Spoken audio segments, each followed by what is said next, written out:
Pemirsa masih di IDX Langsung Closing dan di segmen ini kami akan mengajak Anda untuk menyimak topik pilihan yang berhasil dihimpun oleh tim redaksi kami. Di mana di tengah makin pulihnya perekonomian Indonesia di masa pandemi, Otoritas Jasa Keuangan mencatat penyaluran kredit perbankan meningkat 10,62% secara tahunan di Agustus 2022. Lantas bagaimana dampak pertumbuhan tersebut bagi kinerja saham emiten perbankan dengan kapitalisasi pasar jumbo? Mari kita simak informasi selengkapnya dalam tayangan berikut ini.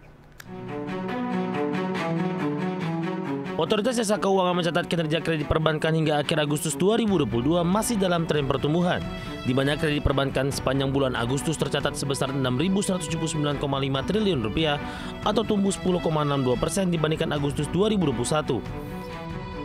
Sementara itu pertumbuhan dana pihak ketiga pada Agustus 2022 tercatat sebesar 7,77% secara tahunan, menjadi Rp7.608 triliun.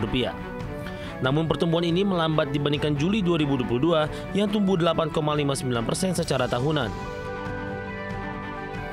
Kepala Eksekutif Pengawas Perbankan OJK Dian Edianarai dalam rapat Dewan Komisioner OJK mengatakan di tengah tren turunnya likuiditas sebagai dampak pengetatan kebijakan moneter baik melalui kenaikan GWM maupun kenaikan suku bunga, likuiditas industri perbankan pada Agustus 2022 terpantau masih dalam level yang memadai dengan rasio-rasio likuiditas yang terjaga.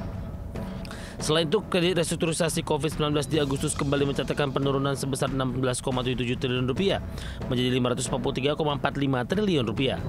Dengan jumlah nasabah juga menurun menjadi 2,88 juta nasabah dibandingkan Juli 2022 yang sebanyak 2,94 juta nasabah. Dengan perkembangan tersebut, nilai kredit restrukturisasi COVID-19 dan jumlah nasabahnya masing-masing telah turun sebesar 34,56% dan 57,90% dari titik tertingginya.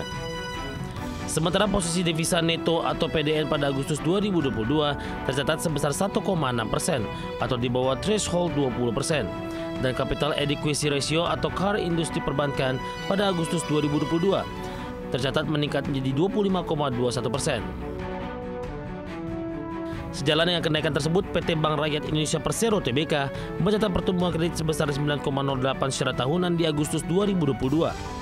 Menurut Sekretaris Perusahaan BRI Aestika Orizal Gunarto, seperti dikutip media, segmen yang mendorong pertumbuhan kredit BRI di Agustus lalu, yakni segmen mikro tercatat tumbuh 15,31% secara tahunan. Selain itu, hingga Agustus 2022, BRI juga telah menyalurkan kredit usaha rakyat sebesar Rp164,25 triliun kepada 4,3 juta nasabah, atau setara 64,64% dari target.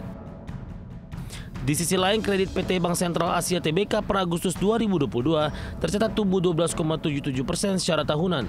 Sementara penghimpunan dana pihak ketiga tumbuh sebesar 11,6% di Agustus. Dan pada perdagangan sesi pertama pada hari ini, saham Bank Big Caps masuk dalam 5 besar saham yang aktif diperdagangkan, selain saham dari sektor energi.